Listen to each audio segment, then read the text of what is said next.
All right, so let's keep going with these sorts of practice problems. You know, a lot of this chapter is kind of encompassed by these sorts of problems, so that's why I'm doing a lot of them. H3O plus, valence electrons. Well, we have 3 hydrogens, good for 1 each, plus oxygen, which is good for 6. Oops, I wrote oxygen, good for 6 valence electrons. We're at the -1 because it's a plus 1 charge, right? Electrons are negative, so if we have a +1 charge, we're at the -1. And so that gets us 8 valence electrons. We're going to tie these together. Hydrogen, of course, can't be the central atom, so that means oxygen has to be. We tie these together, and we got 2, 4, 6 electrons. We need a lone pair, 2, 4, 6, 8. Oxygen's happy, satisfy our total amount of valence electrons, and put that this ion has a positive charge. Steric number. Number of bonding sites plus lone pairs. 1, 2, 3, 4, right? 3 bonding sites and 1 lone pair. So steric number is 4. That tells us it's tetrahedral. Okay, that's the steric geometry. But the shape, or the molecular geometry, is not tetrahedral. It's the tripod type molecule again, because you remove one of the points. There's no atom where the lone pair is. So the shape is only defined by where the atoms are. Okay, guys, that's the way to think about it. So remove one of those atoms, and that's going to get you tripod-shaped molecule, which is known as a triangle pyramid, basically, trigonal pyramidal. Okay. And so again, the way to draw this is something like this. Again, you don't need to know this wedge dash notation, but that would be the proper way to draw it, because this is like a tripod. This is sticking out, this is going behind, this is in the plane. And so the bond angle here, idealized for tetrahedral steric geometry, is 109.5, but we have a lone pair. Lone pairs occupy more space, causing the bonds to contract. So it's going to be something less than 109.5. Hybridization on the central atom, we could also test on. That's going to be sp3.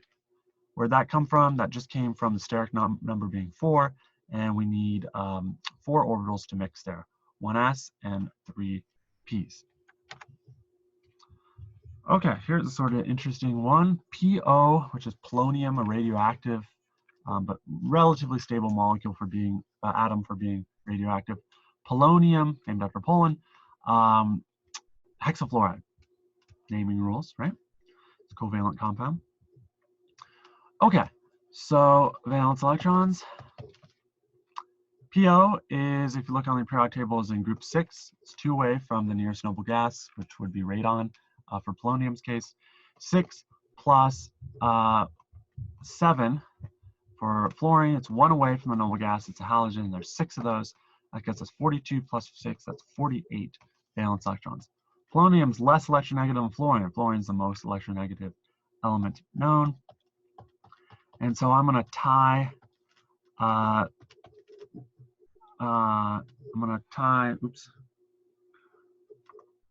tie our 6 fluorines together here. Just trying to draw this nicer. To the central polonium atom, and you know, you can see I've already violated the octet rule for polonium. It has 2, 4, 6, 8, 10, 12 valence electrons, but there's nothing really else I can do for this molecule, right? So let's just see if the valence electron count works. Remember, there are exceptions to the octet rule. This is one of them. Polonium is way below group 3 on the periodic table. If you're group row 3 or lower on the periodic table, row 3 or lower on the periodic table, that means you can access d orbitals and therefore have expanded octets. You're able to violate the octet rule in that way. Okay, so I'm just going to put valence electrons, 6 more valence electrons on all the fluorines, 3 lone pairs, and that will give all the fluorines 2, 4, 6, 8. Octet rule satisfied by them. And I have 6 fluorines total, right? 2, 4, 6, 8. 8 times 6, that gets me 48. So I'm good there. Now, next part of the question was steric geometry. Steric geometry here is number of bonding sites on the central atom plus number of lone pairs on the central atom. There's no lone pairs on the central atom. There's 1, 2, 3, 4, 5, 6. The bonding sites, that's steric geometry 6. Steric number 6, sorry. Steric geometry is going to be, when you have 6, is octahedral. Okay, and molecular geometry, remember, if you have no lone pairs on the central atom, is just the same. You haven't removed any of those vertices. So the molecular geometry, or the shape, as it's also called, is called octahedral. Bond angle for octahedral is 90 degrees. Basically, there's a square here in the center to visualize an octahedron. Okay.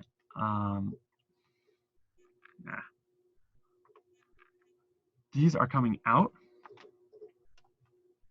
towards you, and these are behind you. And so this together makes a square. And then it's just capping a pyramid. There's a cap, there's a pyramid on the top, and then there's a pyramid on the bottom. So if you're wanting to visualize this a little better, again, that's an octahedron. Why is it called octahedron? It seems like it should have the word hexa in there because there's 6, right? There's 6 terminal atoms to 6 fluorines. It's because there's 8 faces. Okay, now this is like 3D geometry stuff, which is not super important, but there's 6 of these triangular faces here. So that's a triangular face. What would be the hybridization of polonium? Well, the steric geometry is 6, and so we said we're going to have d orbitals. sp3, that's the maximum we can do, which is s and p. So we're going to have sp3d2. 2 ds, 3 ps, 1 s. That would be the hybridization on that central polonium atom.